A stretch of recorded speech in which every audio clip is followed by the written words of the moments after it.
CM Punk helps the OG Bloodline to a victory in War Games. And in AEW, we discussed the second annual Continental Classic. It's time to roar around the ring.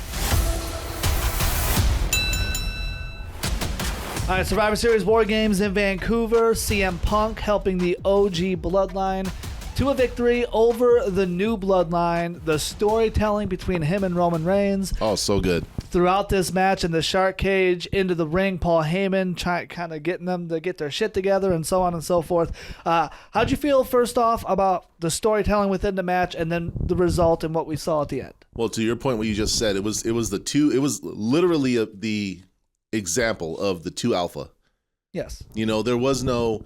CM Punk has no prior reason to give any sort of deference or respect to Roman Reigns. Yes. He was never part of the bloodline. He never called him the tribal chief, like in the sense of how everybody else was. So to him, it was just like, who's this guy trying to call shots with me? Right. And Roman, as we've seen, has not changed that thinking of he still is in charge of everybody, where it's like, I said you go, you stay.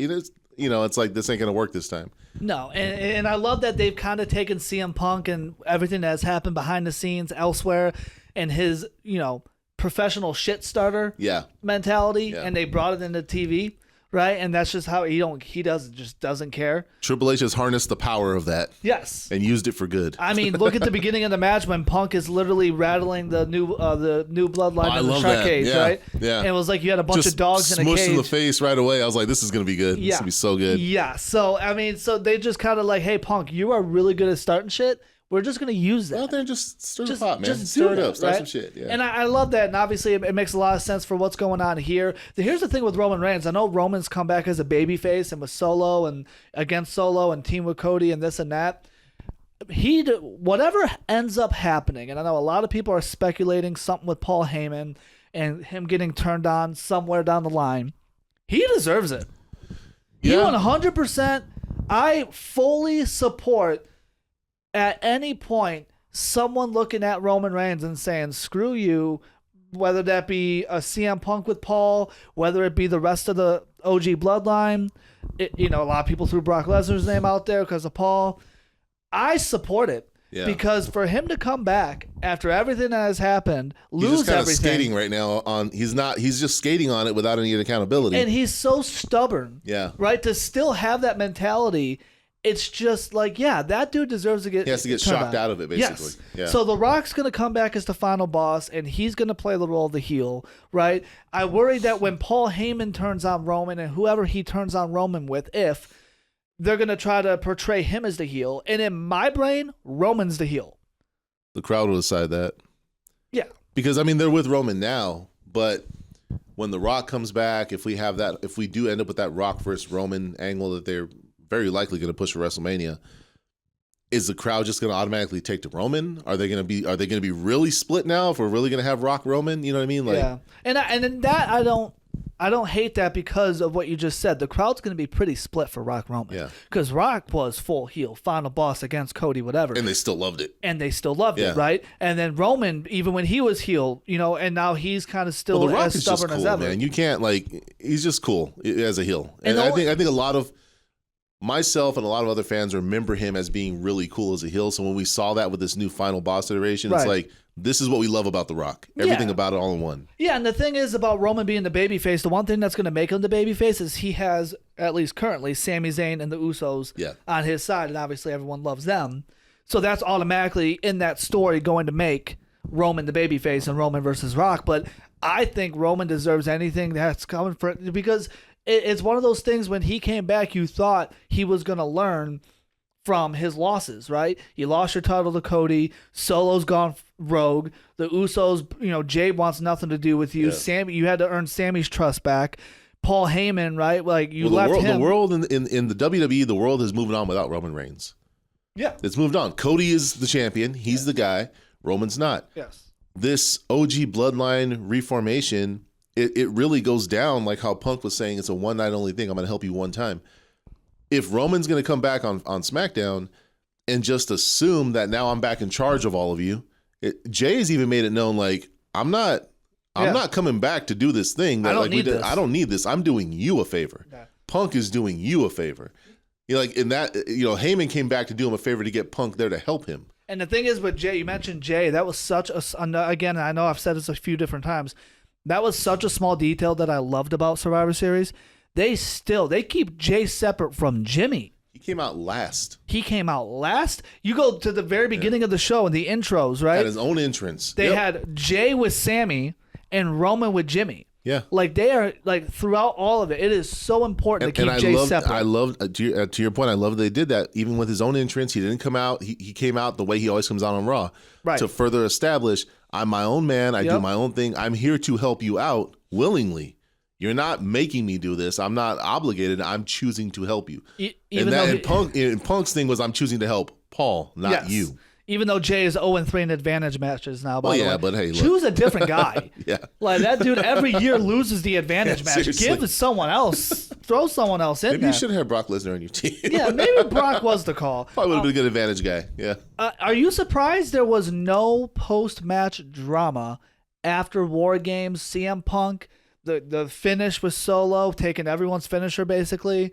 Roman pinning Solo, a long celebration, and you know that was intentional because everyone was waiting for someone's music to hit or something.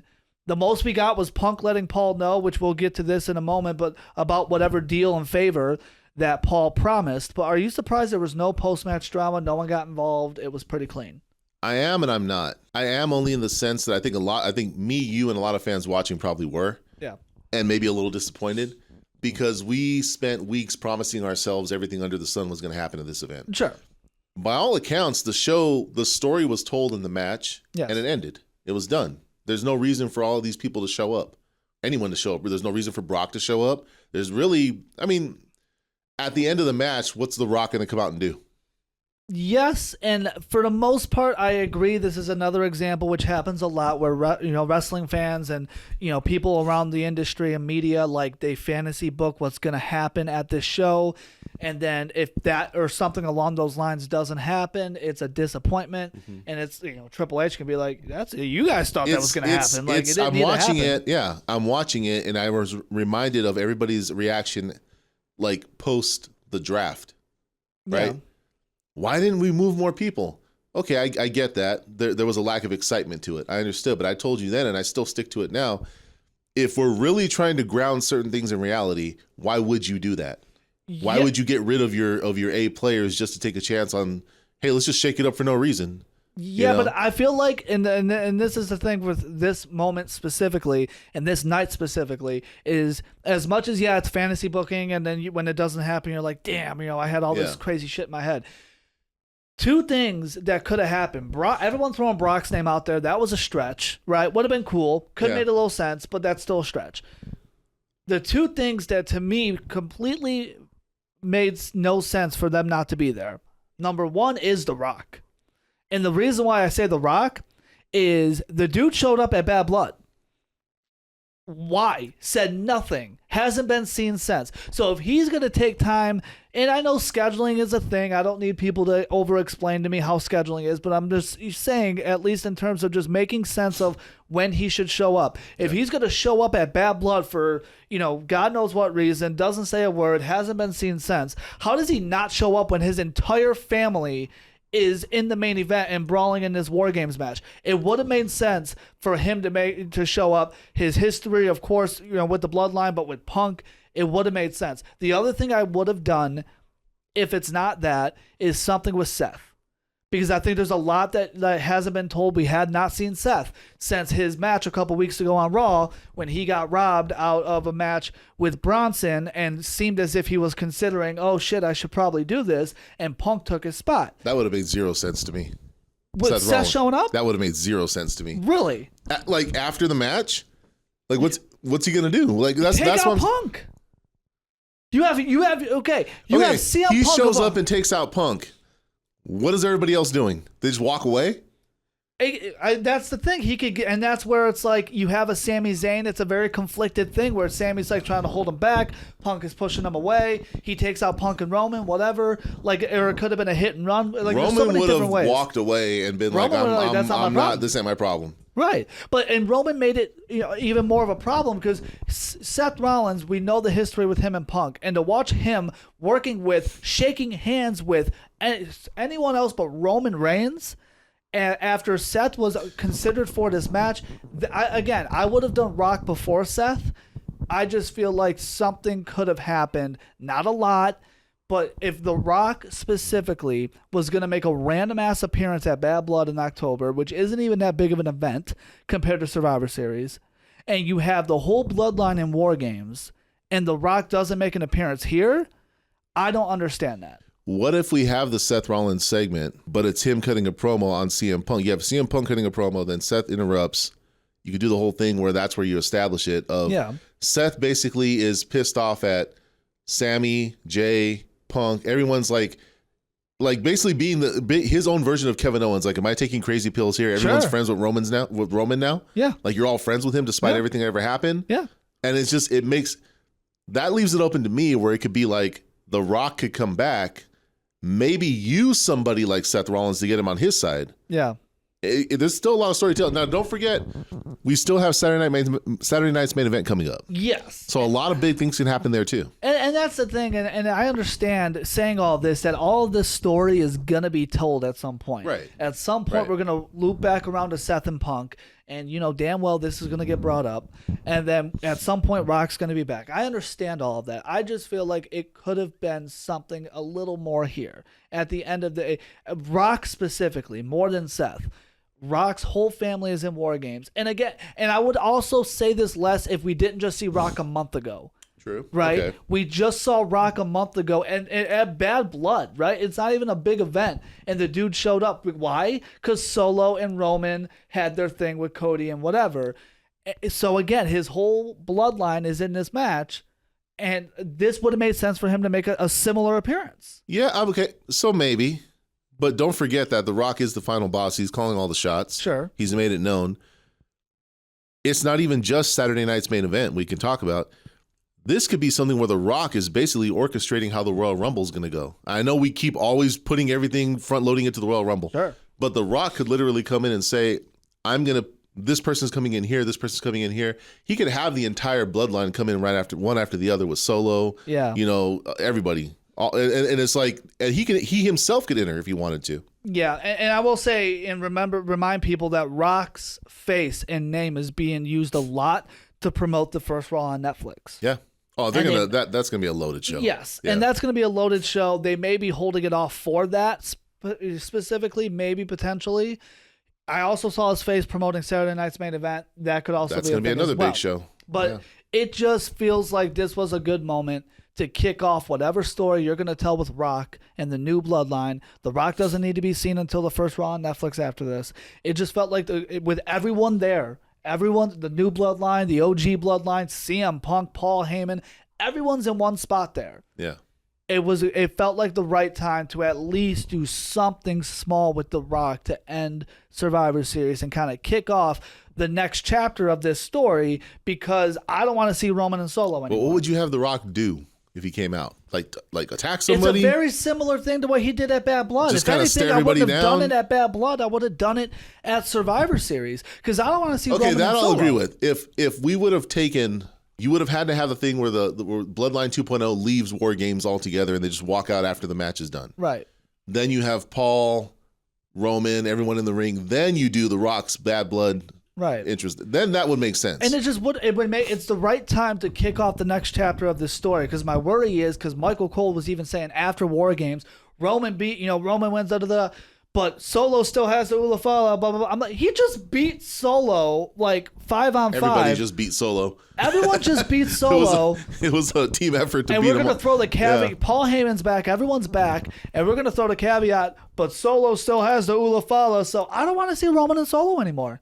I've seen it enough. I don't. So they have to bring The Rock in quickly. And that's why the end of Survivor Series would have been the right time for The Rock to kick off the next chapter. You got to get this move going. Like, it has to go quickly here. Or if we're going to see more of Roman versus Solo, it needs to be Roman versus Solo with The Rock in Solo's corner, leading the new bloodline, right? Like, the next chapter of this story should have been kicked off to end Survivor Series. I'm willing to give leeway because, again, the storytelling here in the Triple H era has been really good. Yeah. So if I don't get it, Like, yeah, the show went off the air last night, and I'm like, oh, okay, I guess that's it. Yeah, right. But if I don't get that immediately, I know, like you said, it's going to happen. Yeah, and it's probably going to be really good when it happens. Right. So enjoy the ride. More times than not, I'm the first guy to be like, look, just because you fantasy booked a crazy ending to a pay-per-view and Triple H didn't do it, it's not the end of the world. That's not Triple H's fault. That's our Correct. fault. Yeah. I'm the first person to throw that out there. But this specific moment felt like the right time with everyone there and the right moment in the story for The Rock to kick off the next chapter of whatever this story is going to be leading into the new year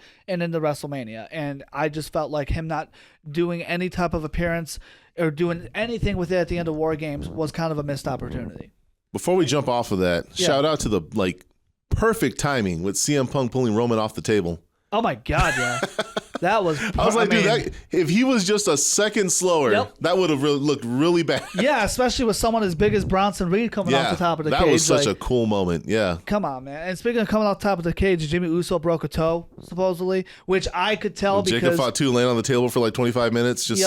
Take it out, dude. You got time. Just relax. Stretch a little. And I could tell with the way Jimmy kind of came down and he almost did a front flip, basically. And, so that landing was awkward. Lastly, real quick, when it comes to this War Games thing, Punk mentioned on SmackDown going into Survivor Series that Paul Heyman promised him a favor. Paul would not tell Roman what this favor is.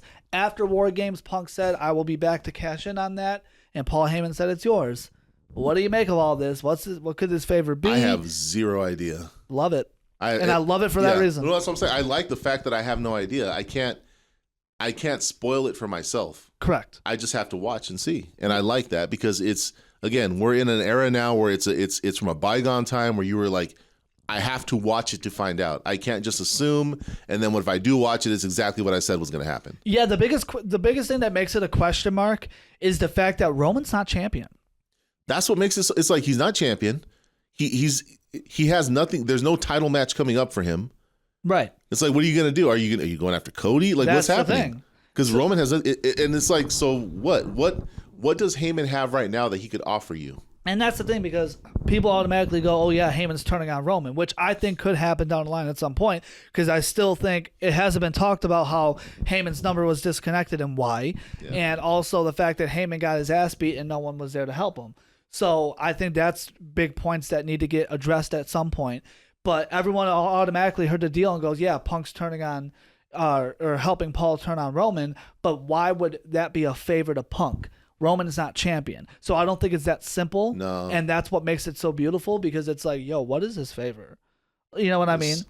Who does it involve? It's just it's there's a lot that could happen. And it could be as simple as Paul helping Punk go after another title, which is going to make Roman feel some type of way, and obviously that's where your story is going to be told. Yeah. But it's not a direct, oh yeah, Paul's going to they're screwing Roman over. Is it after another title? Because remember, we did have that tease of Punk and Gunther. Yeah. And everyone thought Survivor Series was about to go. So you never know. There's a lot of stuff on the table. And it goes back to, does Punk and Seth need a title for Mania? Which I don't think it does at this point. I don't think it does, but it wouldn't hurt. It wouldn't hurt, but I think Gunther's title story for WrestleMania needs a title. I'd prefer him being walking into Mania as champion. Yes, Gunther. And so I think it's more important to have him as champion rather than trying to get that title back to Seth and Punk. Because it would feel very like shoehorned in, like you had to force it. You wouldn't hate it, but it's like, I don't need it. Right. Yeah. All right, let's run the gauntlet of everything else that took place in the world of wrestling, specifically Survivor Series. Shinsuke Nakamura taking the U.S. title from LA Knight. Are you a fan of this move? I am a fan of it. I think that you're introducing this brand new character in Shinsuke. The match was a little more abrupt than I thought it should be, but you're introducing a new character, whole new everything. It would have really been kind of silly to have him come out and then just lose clean. Yeah, I feel like the whole abrupt thing, it's weird because it's like Royal Rumble matches where it's like, okay, the War Games matches are going to take an hour each, so the matches in between, you don't want this show running for 4 or 5 hours. Right. So that's where the lengths get a little weird, but I love this. Like, everyone gets used to like, oh, the title runs need to go till WrestleMania or whatever it may be, and it's like, no. A 4-month reign is okay. It's fine, right? And LA Knight had his moment. It did what it needed to do. Shinsuke is getting into Bray Wyatt territory. We said it years ago. Bray has the look. He has the entrance. He has the promos. Great.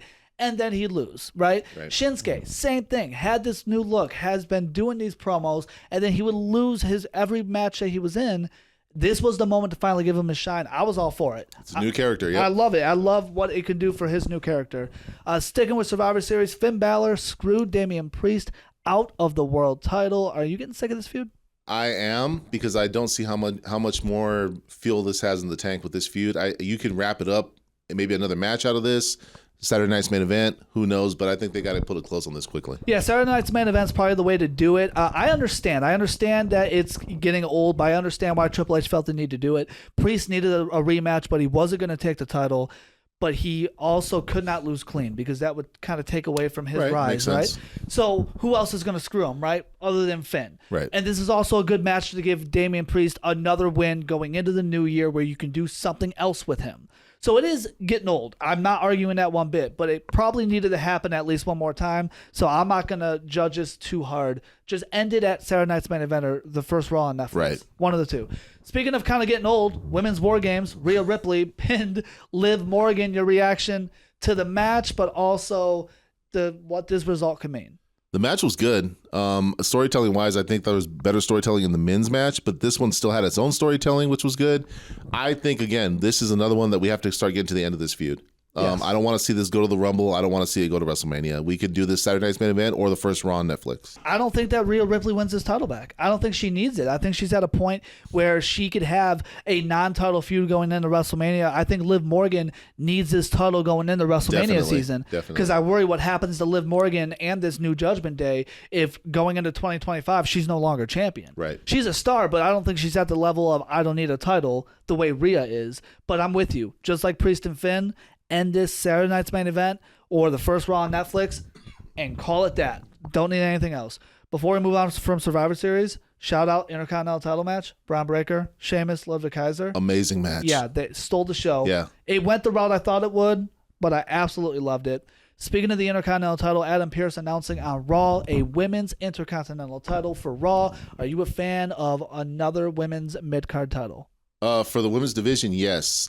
As far as introducing new titles, no. I don't like a lot of titles, but this makes sense because you don't want to have the entire division just be centered around one championship. Sure. Because it usually ends up in the same hands, and then if, like, say, a Charlotte Flair comes back or Becky Lynch, it's like immediately they have to be in the title situation. It's like, no, we should have either no title feuds, yes, which is the men's division has shown is very possible. Yes, the women can do it too. Yes, or we have a secondary title. So I do like it for that reason. Yeah, so I don't hate it for that reason. I'm with you on that because we don't need this similar like, oh, you're a champion, I want to be champion story, right? And there's more deeper storytelling being told in the women's division than that. But the basic of it is, yeah, you want to be champion.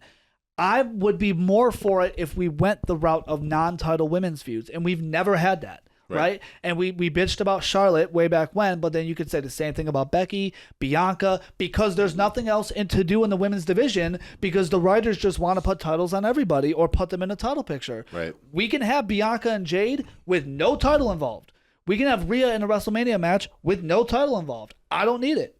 So I don't hate it to give, more shine, but the bigger names I feel like need to stay away from this. The bigger names need to put on non-title feuds.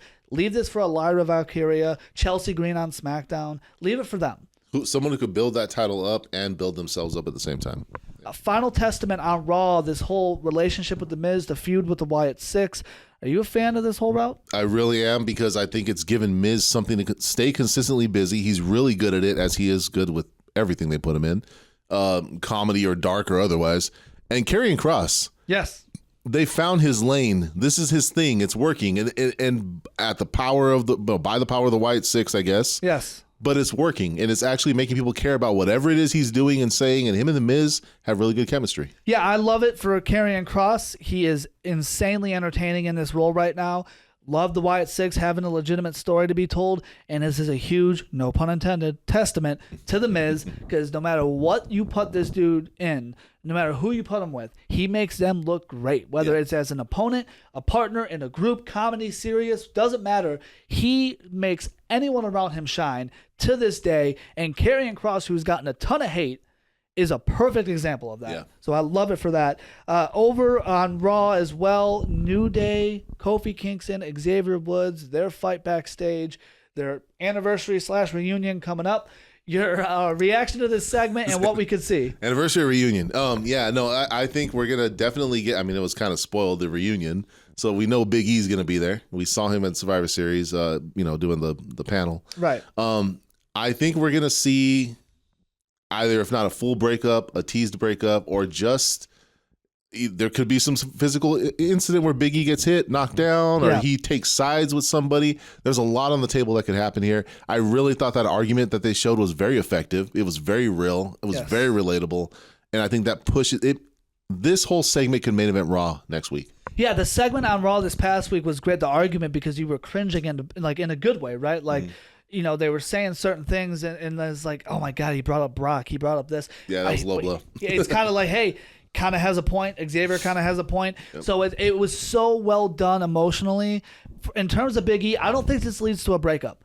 I feel like it's very complicated. This is how Triple H likes to tell his stories, but it's not going to lead to the obvious, like, yeah, they're going to break up. I still don't want to see the New Day break up. I think it's a lot of complicated, fun, good, emotional segments, and it's going to take some time. I think Big E's coming back to kind of help fix it.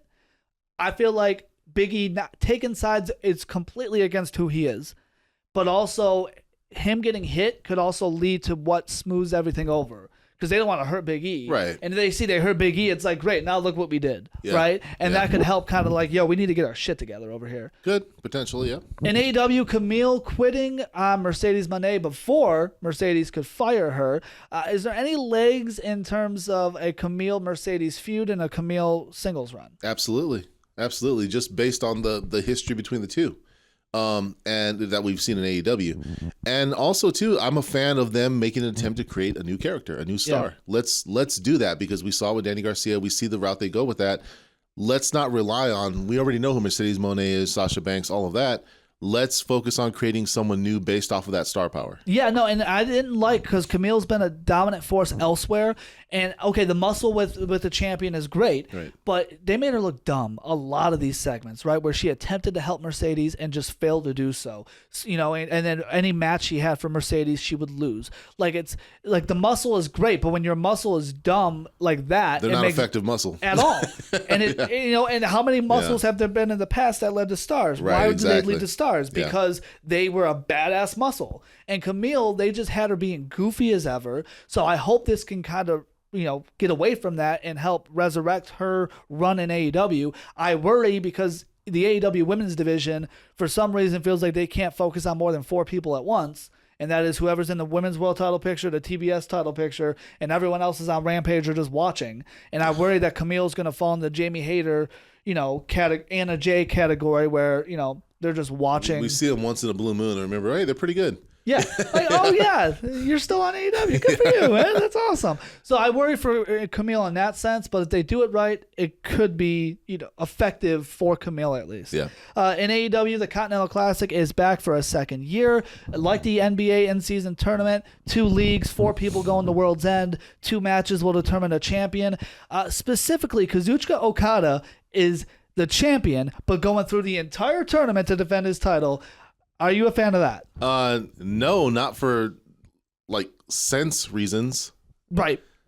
It's like, why don't we? Because like, and I think you had brought it up offhand. Like, what happens if he loses in this tournament? Yeah. So then we just vacate it. Right. So it's like every match is a title match. Right. Now Okada, I'm like, this is some shit. So I'm like friends with the Young Bucks. The thing that would make more sense is just to have him be the one you face. The tournament should be to face Okada at World's End. Right. How you have the champion who's been defending the title all year go through all this crap in the tournament to defend his title. Last year it made sense because it was the first champion. One, yeah. Now it should be the winner of this whole tournament goes to World's End to face Okada. How Okada has to go through this whole thing, and if Okada doesn't make it to World's End, so what? The title's just vacated again. I'm gonna give AEW a little credit here, and I'm gonna just say he has to make it to the last match then. And that makes it predictable. Because outside of that, if he doesn't, the only thing I really care to see here is I want to see Fletcher and Ospreay in the final match. Yeah, I don't hate that because, again, we've talked about Fletcher and Ospreay, and Fletcher as a single star. I wouldn't mind Shelton Benjamin. That would Syndicate, be cool too. Yes, that right? would be like cool. Bringing that gold. I don't understand how Lashley's not in this tournament after beating Swerve. I love Shelton, but we know Lashley's the leader. It would be cool to see Shelton, though. Yeah, and good on Shelton, but I dark horse for me is Shelton. Yeah. But I can completely see Ospreay and Fletcher. Shout out to Ricochet losing another match. What's Ricochet doing Ricochet things? Matt Riddle showed up in TNA at Turning Point. Any excitement for this? He's a little closer to WWE and TNA. Nah, we can move past. That's okay. Yeah. We don't got to worry about that. Is that what Triple H said? That's exactly what Triple H said. He might have just said something, just keep some eyes on it or something, whatever. Yeah, Matt Riddle's just somebody that's never been worth the problems. No. Right? He brings a lot of problems. Some guys behind are, the some scenes. guys aren't. Yeah, and he brings a lot of problems behind the scenes from what we've heard outside the ring, backstage specifically, and so on. And it just doesn't, like what we see on TV, doesn't feel like, okay. Like if you're giving the same amount of chances to Jeff Hardy and Randy Orton in their careers, were you going to give those same chances to Matt Riddle? No. Not one bit. There you go. And that says everything. Lastly, shout out Eric Bischoff going to be on NXT this week. Easy E. Love it, man. I love it. Good for him. Good for NXT. Yeah, good for it gets more eyes on NXT. They've been bringing, Bubba Ray was on there recently and so on, Rob Van Dam. Yeah, like they bring RVD, these names to kind of like, hey, NXT's doing some shit. Yeah. Gets more eyes on a product. They're being taken a little more seriously. Good for them. Everybody wins. Eric Bischoff's Everybody great wins. on TV, by the way, too. Yeah, like, he's always been a great on-screen like figure. the best heel GM in WWE history, 100%. I think, personally, is my opinion. Roar Around the Ring is available every week. Find us on YouTube at Roar Around the Ring. He's at Dude the Real Daryl Teeler. I'm Justin Valentine. Talk to you guys very soon.